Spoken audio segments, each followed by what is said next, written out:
পূর্বাঞ্চল প্রতিদিনে এই মুহূর্তে কয়েকটি সংবাদ নিয়ে আপনাদের সাথে রয়েছি আমি শবনম। বিস্তারিত সংবাদের আগে প্রথমে দেখে নেব হেডলাইন্স। জেলা বিজেপির মাইনরিটি মোর্চার সাধারণ সম্পাদক পদে নিযুক্তি মামুন রশিদ খান। পুলিশ অফিসারের সামনে দুষ্কৃতীর অতর্কিত হামলার শিকার সাংবাদিক, ফের বিতর্কে ত্রিপুরা। মুসলিম ম্যারেজ রেজিস্ট্রি অ্যাক্ট বাতিল নিয়ে মন্ত্রী জয়ন্তমল্ল বড়ুয়ার ঘোষণায় তীব্র ক্ষোভ বরাকের মুসলিম মুহুরিদের। ড্রাইভিং লাইসেন্সবিহীন চালকদের দ্বারা চালিত একটি বাইক এবং যাত্রীবাহী অটোর মুখোমুখি সংঘর্ষে আহত বাইক চালক। আসাম মিজোরাম ত্রিপুরা সীমান্তে কাঠামোনিতে রামকৃষ্ণ মেলার উদ্বোধন করলেন লয়ারপোয়ার জেলা পরিষদ সদস্যের প্রতিনিধি অমিতাভ দে। অসহায় এক মহিলাকে সহায়তা প্রদান মা জননী সমাজ সেবা সংগঠনের। সিআইটিউর উদ্যোগে বিলোনিয়াতে 2 ঘন্টার গণ অবস্থান।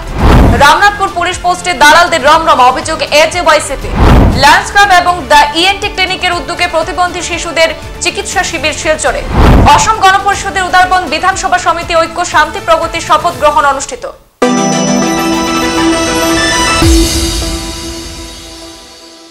লোকসভা ভোটের আগে করিমগঞ্জ জেলা বিজেপির সংখ্যালঘু শাখার শক্তি বৃদ্ধিতে তৎপর হয়ে উঠেছে।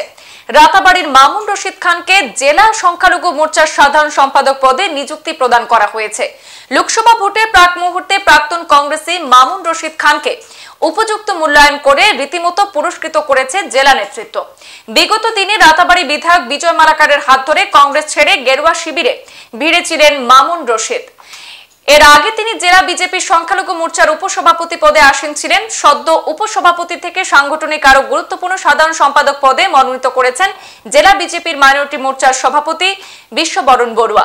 দল তাকে মূল্যায়ন করে সাধারণ সম্পাদক পদে নিযুক্ত করায় রাতাবাড়ি বিধায়ক বিজয় মালাকার, বিজেপির জেলা সভাপতি সুব্রত ভট্টাচার্য, মাইনরিটির সভাপতি বিশ্ববরণ বড়ুয়া সহ জেলা ও রাজ্যিক নেতৃত্বকে কৃতজ্ঞতা জানিয়েছেন মামুন রশিদ খান। ত্রিপুরায় আবারও আক্রান্ত সাংবাদিক। আবারও এক পুলিশ অফিসারের সামনেই দুষ্কৃতীর হামলার শিকার হলেন কৈলাসহরের সাংবাদিক রাজু দেব। ঘটনাটিকে ঘিরে গোটা রাজ্যে গণমাধ্যম কর্মী মহলে ক্ষোভের সৃষ্টি হয়েছে। অভিযুক্তকে গ্রেপ্তার করে আইনের আওতায় আনতে না পারায় অনুকুটি পুলিশের ভূমিকা নিয়েও প্রশ্ন উঠেছে। সাংবাদিক মহলে ঘটনাটি ব্যাপক প্রভাব পড়েছে বলেও জানা গেছে। এবারে সাংবাদিক আক্রান্তের ঘটনাটি ঘটেছে অনুকুটি জেলার কৈলাসহরে। সাংবাদিক রাজু দেব পেশাগত দায়িত্ব পালন করে বাড়ি ফেরার পথে কৈলাসহর 15 নম্বর ওয়ার্ড দুর্গাপুর বাঁধের উপর দিয়ে যাওয়ার সময় সেখানকার স্থানীয় অভিযুক্ত যুবক সুরজিৎ পাল অতর্কিতভাবে সাংবাদিক রাজুর উপর হামলা চালায় বলে অভিযোগ। ঘটনাটি এক পুলিশ অফিসারের সামনে ঘটেছে বলে জানা যায়। দুষ্কৃতীর হামলায় সাংবাদিক রাজু দেব রক্তাক্ত হয়ে মাটিতে লুটিয়ে পড়লে ওই পুলিশ অফিসার থানায় ফোন করে আরো পুলিশ বাহিনীকে ডেকে পাঠালে ঘটনাস্থলে পৌঁছার আগেই পালিয়ে আত্মগোপন করতে সক্ষম হয় হামলাকারী যুবক। পুলিশ বাহিনী আক্রান্ত সাংবাদিককে উদ্ধার করে হাসপাতালে চিকিৎসাধীন করেছে। কি কারণে এই হামলার ঘটনা তা স্পষ্ট জানা যায়নি, তবে ঘটনার খবর ছড়িয়ে পড়তে গোটা ত্রিপুরা গণমাধ্যম কর্মীদের মধ্যে ক্ষোভের সৃষ্টি হয়েছে। মন্ত্রী জয়ন্তমল্ল বড়ুয়ার ঘোষণায় তীব্র ক্ষোভ বরাকে মুসলিম মুহুরিদের। গত 23 ফেব্রুয়ারি মন্ত্রিসভা অধিবেশনে মুসলিম ম্যারেজ রেজিস্ট্রি অ্যাক্ট 1935-এর খারিজ করার ঘোষণা দিয়েছেন মন্ত্রী জয়ন্তমল্ল বড়ুয়া। সেই নির্দেশ নিয়ে ক্ষোভ দেখা দিচ্ছে মুসলিম মুহুরিদের মধ্যে। গোটা ভারতবর্ষে এই আইন প্রযোজ্য থাকলেও শুধু আসামে লাগু হওয়া এই নির্দেশ মেনে নিতে পারছেন না মুহুরিরা। ফলে কাছাড় মুসলিম মুহুরি অ্যাসোসিয়েশনের পক্ষ থেকে এই নির্দেশ পুনর্বহাল করার জন্য আবেদন বা দাবি জানানো হয়েছে। জানাই আমি আমার সাংবাদিক ভাইদেরকে এবং আমাদের আসামের বিজেপি গভর্নমেন্টকে, যেহেতু যেগুলো কাজ করে যাচ্ছে আমরা সেই কাজে সন্তুষ্ট, কিন্তু কোনো কাজ দেখা যাচ্ছে যে আমাদের মাদ্রাসা বিলুপ্তি করেছে, সেন্ট্রাল অ্যাক্ট বিলুপ্তি করেছে, সেটার ক্ষেত্রে আমরা কোনো বাধা আপত্তি করি নাই। কেন সেটা আসাম গভর্নমেন্ট চালিয়ে নিয়ে যাচ্ছে, সেই জন্য ওনার বোঝা হয়ে দাঁড়িয়েছে, সেই জন্য উনি বন্ধ করে দিয়েছেন। আমরা কোনো আপত্তি জানাইনি, নিন্দা করিনি। কিন্তু বর্তমানে আমাদের যে 1935-এর যে অ্যাক্ট আছে বিবাহ, মুসলিম বিবাহ যেটা অ্যাক্ট আছে, সেই অ্যাক্টটা বন্ধ করা আমরা অত্যন্ত দুঃখিত। এবং আমাদের যে 94 জন কাজী আছে সেদেরকে সেই কাজ থেকে বিরতি দেওয়ার চেষ্টা চালিয়ে যাচ্ছে এবং বন্ধ করে যাচ্ছে। সেই জন্য আমরা তীব্রভাবে নিন্দা জানাচ্ছি যে ওদেরকে পুনরায় বহাল করা হোক এবং যারা এই কুকর্মে লিপ্ত হয়েছে তাদেরকে আইনের আওতায় এনে শাস্তি দেওয়া হোক এবং পুনর্বিবেচনা করে সেই পদটি যেন বহাল থাকে। সেই জন্য আমরা আসাম সরকারের প্রতি জোরালো দাবি জানাচ্ছি এবং আমাদের মাননীয় মুখ্যমন্ত্রীর কাছে আমি জোরালো দাবি জানাচ্ছি। এবং মুখ্যমন্ত্রী যেগুলো কাজ করে যাচ্ছেন সেটাতে আমরা সন্তুষ্ট, আমরা কোনোদিন বিক্ষোভ হইনি। আজকে কিন্তু 1935-এ বিলুপ্ত করার কারণে আমরা অনেক দুঃখিত হয়েছি। সেই জন্য আমরা বারবার আবদার জানাচ্ছি উনি যেন আমাদের কথাগুলোকে সংগ্রহ করেন এবং পুনর্বিবেচনায় নিয়ে যান। ড্রাইভিং লাইসেন্সবিহীন যানবাহন চালকদের দৌড়াতে রীতিমতো চ্যালেঞ্জের মুখে তেলিয়ামুড়া ট্রাফিক অবস্থা। আবারও ড্রাইভিং লাইসেন্সবিহীন চালকদের দ্বারা চালিত একটি বাইক এবং একটি যাত্রীবাহী অটো গাড়ির মুখোমুখি সংঘর্ষে আহত বাইক চালক। ঘটনা তেলিয়ামুড়া থানাধীন পুরাতন টিআরটিসি এলাকার আসামাগরতলা জাতীয় সড়কে। তেলিয়ামুড়া থানাধীন রামখল এলাকার বাসিন্দা বীরবল জমাতিয়া ড্রাইভিং লাইসেন্স না থাকা সত্ত্বেও একটি নম্বরবিহীন R15 বাইক নিয়ে আসামাগরতলা জাতীয় সড়ক ধরে যাওয়ার সময় অপর দিক থেকে আসা একটি যাত্রীবাহী অটো গাড়ির সাথে মুখোমুখি সংঘর্ষ হয়। আর এতে বাইক সহ বাইক চালক ছিটকে গিয়ে জাতীয় সড়কে পড়ে যাওয়ায় সবজি বুঝে একটি বলেরো গাড়ির উপরে পড়ে এতে আহত হয় বাইক চালক। জানা যায় দুর্ঘটনাগ্রস্ত বাইকটি যে অটো গাড়িটির সঙ্গে সংঘর্ষ হয়েছে সেই অটো গাড়িটির চালকেরও ড্রাইভিং লাইসেন্স নেই। সেই ড্রাইভিং লাইসেন্স ছাড়াই অটো গাড়িটিকে তৈদু থেকে চালিয়ে তেলিয়ামুড়ার উদ্দেশ্যে নিয়ে আসছিল।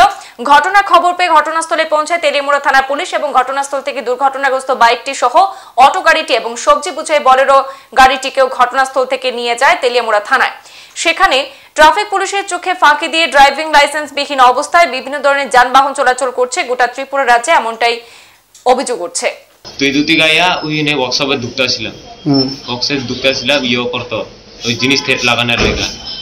এবার সাইডের দিকে গেছিলাম গাড়ি পিছের দিকে বাইক গাইয়া লাগাই দিছে। বাইক লাগাই দিছে তোমার? বাইক আমার লাগাই দিছে। মানুষে দেখো তোমার দোষ বলে, যতটুকু শুনছি কইছে তোমার দোষ। আমি তো ইয়ে কইরার সাইড কইরা। অটো কার? আমার শ্বশুর। তোমার শ্বশুরের? চালাই জায়গাটা? স্যার আমি চালাই। তোমার লাইসেন্স আছে নি? স্যার লাইসেন্স জমা দিছি, পাইছে না। লাইসেন্স জমা দিছো? পাইছো না? ওইছে না কি স্যার? লার্নার আছে? স্যার লার্নার পাইছে না। লার্নার পাইছো না? তাহলে তুমি অটো চালাইছো কেমনে? স্যার অনেক দিন আইছি, আমি তো আইছি না তেলমরা আজকে। না না, তাহলে তুমি অটো চালাইছো কেমনে? আমি চালাইলো খালি খালি বাড়িতেই চালাই স্যার। তোমার নাম কি দা? গাজেন কাইপিং। হ্যাঁ, গাজেন কাইপিং। গার্জেন কাইপিং।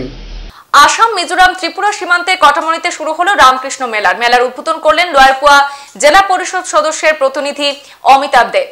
গ্রামাঞ্চলে মানুষের নিত্য নৈমিত্তিক জীবনে বিনোদনমূলক আনন্দ প্রদানের উদ্দেশ্য সামনে রেখে করিমগঞ্জ জেলার কটামনি এলাকায় স্থানীয় একাংশ যুবকের উদ্যোগে শুভারম্ভ হলো রামকৃষ্ণ মেলা পরিসরে অনুষ্ঠিত হয় এক আলোচনার সভায় বক্তব্য রাখতে গিয়ে অতিথিরা এই প্রত্যন্ত এলাকায় প্রথমবারের মতো মেলার আয়োজন করার আয়োজক কমিটিকে ধন্যবাদ জ্ঞাপন করেছেন। পাশাপাশি নিয়মানুবর্তিতা মেনে চলারও পরামর্শ দিয়েছেন। সাথে মেলায় যাতে কোনো অপ্রীতিকর পরিবেশের সৃষ্টি না হয় সেদিকে লক্ষ্য রাখতে বলা হচ্ছে স্বেচ্ছাসেবকদের। সমাজসেবায় নজির গড়ল শিলচর সুভাষনগরের মা জননী সমাজসেবা সংগঠন। সোমবার এলাকার এক অসহায় মহিলাকে সাধ্যমতো সহায়তা প্রদান করে মানবতার উদাহরণ জনসম্মুখে তুলে ধরেন সংগঠনের কর্মকর্তারা। এ নিয়ে সংস্থার কর্মকর্তারা জানান, বিগত কিছুদিন আগে এক অসহায় মহিলাকে তার মেয়ের বিয়ের জন্য মা জননী সমাজসেবা সংগঠনের কাছে সাহায্যের আর্জি চাইলে সেই মহিলার পাশে দাঁড়িয়ে প্রত্যেক সদস্যরা তাদের সাধ্যমতো সাহায্যের হাত বাড়িয়ে দেন। আগামীতে সমাজের দুস্থ এবং অসহায় মানুষের পাশে থেকে সহায়তা করে যাবেন বলেও এদিন আশ্বাস দিয়েছেন তারা। আমি মাঝে সমাজসেবা সংগঠনের পক্ষ থেকে আমার কাছে গত দিন আইছিল ওই দিদি তার মেয়ের বিয়ার লেগে একটু সাহায্য লেগে। তো আমরা সংগঠনের যত সদস্যরা আছি আমরা সবাই যতটুকু আপনার সমর্থ অনুযায়ী আমরা আজকে চেষ্টা করছি সাহায্য করার লেগে। আর আমরা একটা অনুরোধ আপনার কাছে, যারা আমরা এই ইউটিউবের মাধ্যমে বা নিউজের মাধ্যমে দেখবা, আপনার কাছে অনুরোধ যে আমরা যদি পারেন আপনারা কোনো সহৃদয় ব্যক্তি এই ধরনের সাহায্য করতে, আমরা আপনার লেগে উপকৃত থাকবো। যেরকম আজকের দিনে আমরা দুই একজন আমরা সাহায্য করছে, আমরা তো পারতাম না ফটাফট বেশি কিছু করতে। আমরা ক্ষমতা অনুযায়ী যতটুকু পারছি আমরা এরকম করি। আর আমরা সবসময় চেষ্টা করবো আগামীতে আমরা কাছে যারাই এইবা সাহায্য লেগে আমরা যতটুকু পারি আমরা সাহায্য করতাম। মাননীয় সমাজসেবা সংগঠনের প্রত্যেক সদস্যরা সব সময় এরকম কাজে সব সময় থাকুন। বিলোনিয়া ১ নম্বর টিলায় ২ ঘন্টার গণ অবস্থান সংগঠিত করল সিআইটিইউ বিলোনিয়া মহকুমা কমিটি। নিত্য প্রয়োজনীয় দ্রব্যের অস্বাভাবিক মূল্য বৃদ্ধি, বেকারত্ব, সাম্প্রদায়িকতার বিরুদ্ধে সংবিধান ও গণতন্ত্র রক্ষায় রেগা ও টুয়েপের কাজ ও বকেয়া প্রদানের দাবি সহ আরো অন্যান্য দাবিতে সরব হয়ে বামপন্থীরা গণ অবস্থান সংগঠিত করে। শ্রমিক নেতা ত্রিলোকেশ সিনহা এবং গণ আন্দোলনের নেতা অরূপ মজুমদারের সভাপতিত্বে শুরু হয় অবস্থান কর্মসূচি। আলোচনা রাখতে গিয়ে নেতৃত্বরা কেন্দ্র এবং রাজ্য সরকারের তীব্র সমালোচনা করেন এদিনের আয়োজিত গণ অবস্থানে উপস্থিত নেতৃত্বরা। কর্পোরেট হাউসের মালিকদের কৃতদাসে পরিণত করা, শ্রমিকদের তাদের কাছে বিক্রি করে দেওয়া, এর আগে একইভাবে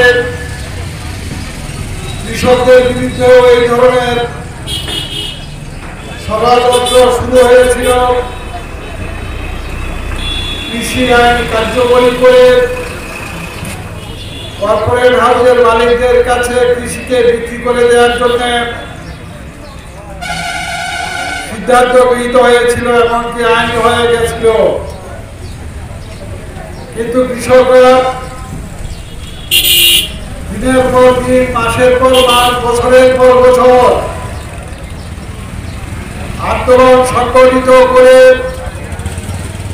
সরকারকে বাধ্য করেছিলেন কৃষক বিরোধী, কৃষি বিরোধী আইন বাতিল করার জন্য। কেন্দ্রীয় সরকার বাধ্য হয়ে আইন বাতিল করেছেন। হাইলাকান্দি পুলিশ সুপারের কাছে হাইলাকান্দি রামনাথপুর পুলিশ পোস্টে দালালদের রমরমা অভিযোগ অসম জাতীয়তাবাদী যুব ছাত্র পরিষদের। এজেওয়াইসিপির কর্মীদের উপরে বিভিন্ন ব্ল্যাকমেলিং, হেনস্থার অভিযোগ একাংশ দালালদের বিরুদ্ধে। এই দালালদেরকে অতি সত্বর গ্রেপ্তার করার দাবি জানিয়েছে এজেওয়াইসিপির নেতৃত্বরা। আপোনালোকে জানে বলদাবলদি এখন আঞ্চলিক সমিতি আমাৰ যুৱ ছাত্ৰ পৰিষদৰ আছে হাইলাকান্দি জিলা সমিতিৰ অন্তৰ্গত। ইয়াৰ সভাপতি, ইয়াৰ উপসভাপতিকে আদি কৰি বলদাবলদি আঞ্চলিক সমিতিৰ সম্মানীয় বিষয়ববীসকল উপস্থিত আৰু জিলা সমিতিৰ সম্মানীয় সতীৰ্থসকল, আপোনালোকে জানে আমি দীৰ্ঘদিনৰ পৰা কৈ আহিছিলোঁ যে ৰামনাথপুৰ যেটো পুলিচ পোষ্ট আছে, ইয়াত বৃহৎ আকাৰে এটা সিন্ডিকেট আছে, বৃহৎ আকাৰে এটা দলালৰূপী চক্ৰ আছে। এই চক্ৰবিলাক উৎখাত কৰিবৰ কাৰণে হাইলাকান্দি পুলিচ সুপাৰক, হাইলাকান্দি পুলিচৰ ঊৰ্ধ্বতম কৰ্তৃপক্ষসকলক আমি জাতীয়তাবাদী যুৱ ছাত্ৰ পৰিষদে আহ্বান জনাইছিলোঁ, দাবী জনাইছিলোঁ। আৰু অতি শেহতীয়াকৈ আমি অলপ কেইটাদিনৰ আগতে আমি হাইলাকান্দি জিলা সমিতি আৰু বলদাবলদি আঞ্চলিক সমিতিৰ ফালৰ পৰা আমাৰ সতীৰ্থসকলে এখন এই কেইটামান দালাল বা সিন্ডিকেটকাৰী মানুহৰ চিনাক্তকৰণ কৰি তেওঁলোকৰ নাম নিৰ্দিষ্ট আমি তথ্য সহকাৰে আমি জনাইছিলোঁ আৰু কৈছিলোঁ অতি সোনকালে ৰামনাথপুৰ পুলিচৰ এই পুলিচ ষ্টেচনৰ পৰা দলাল আৰু সিন্ডিকেট উৎখাত কৰিব লাগে। Lions Club of Silchar greater এবং দ্য ইএনটি ক্লিনিকের যৌথ উদ্যোগে সোমবার শিলচর লোচন বৈরাগী রোডে অনুষ্ঠিত হল প্রতিবন্ধী শিশুদের বিনামূল্যে রোগ শনাক্তকরণ এবং চিকিৎসা শিবির। সহযোগিতায় ছিল লিও ক্লাব অফ শিলচর গ্রেটার। প্রতিবন্ধী শিশুদের মধ্যে যারা বিশেষভাবে সক্ষম, মূলত তাদের জন্যই এই শিবির।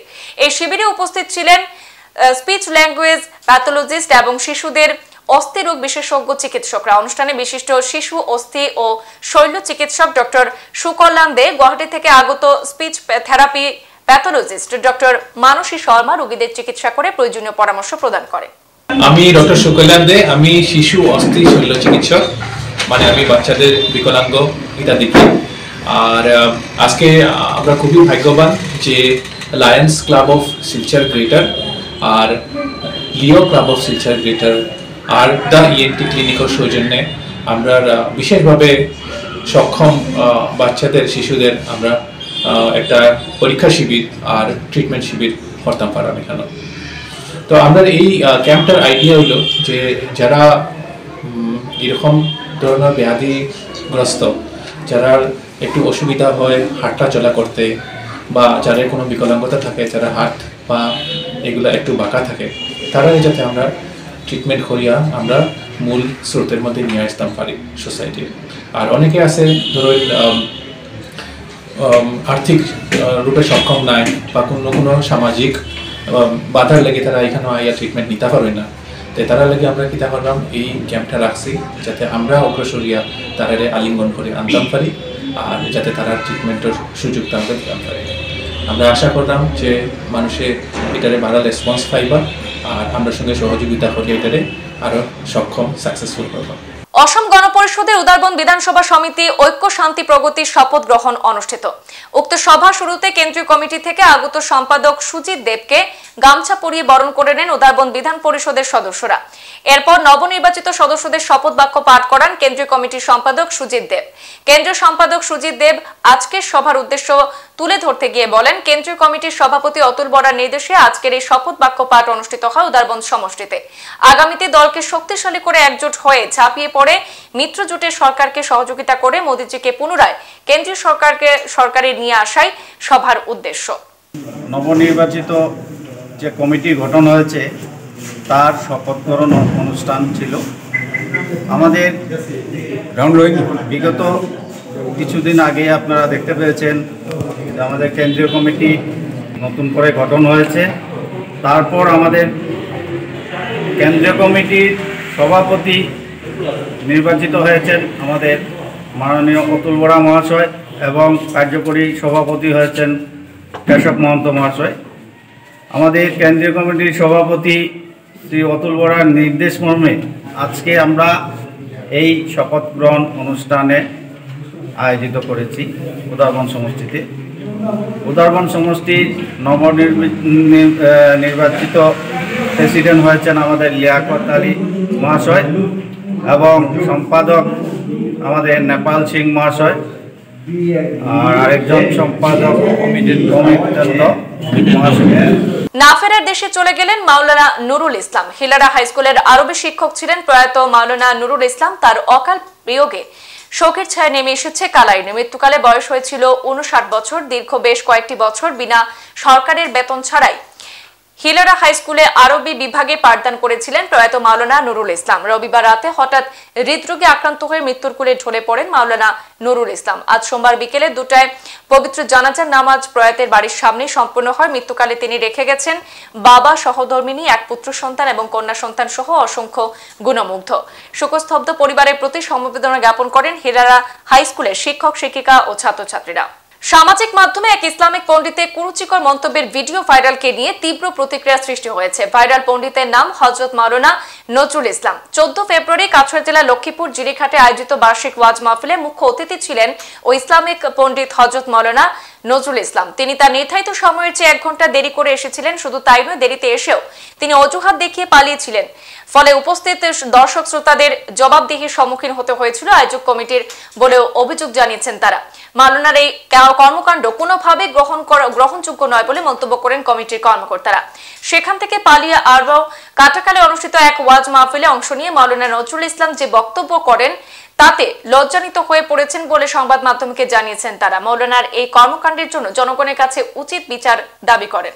দুঃখাবাজি করিয়া গেছেন, আপনারা এটা সব বুঝবার দেশবাসী, আলিম সমাজে বুঝবা এটা দুঃখাবাজি করিয়া গেছেন। আমরা প্যান্ডেলের কতটুকু ক্ষতি হয়েছে সীমা ছাড়া সব মানুষ ভরে উঠে গেছেন গিয়া। হ্যাঁ বুঝলি, সামাল দেওয়া আমরা প্যান্ডেলের ভিতরে মানুষ তাই দুঃখাবাজি করে যাওয়া হেস করে জায়গার হইয়া তাই বাগিয়া গিয়া এখন হলো আরো কোন ওয়াইজও গিয়া বইয়া গিয়া হলো আরো নানানটা মাতিতরা গিয়া। এটা তো আমরা মনে খুব খারাপ লাগছে, খুব দুঃখ লাগে। আপনারা এটা দেখবা, আমরা এটা খারাপ করলাম না ভালো করলাম না, তাই কিতা করলাম একজন আলিম হইয়া তাই আপনার এইসব ব্যবহার যেটা করছেন না এটা আমরা সহ্য আইছে না। এটা অন্য কোনো জায়গা হইলে তো তাই মাই খাই যাও না। সংবাদ এই পর্যন্তই, ফিরছি পরবর্তী অন্যান্য আপডেট নিয়ে। ধন্যবাদ।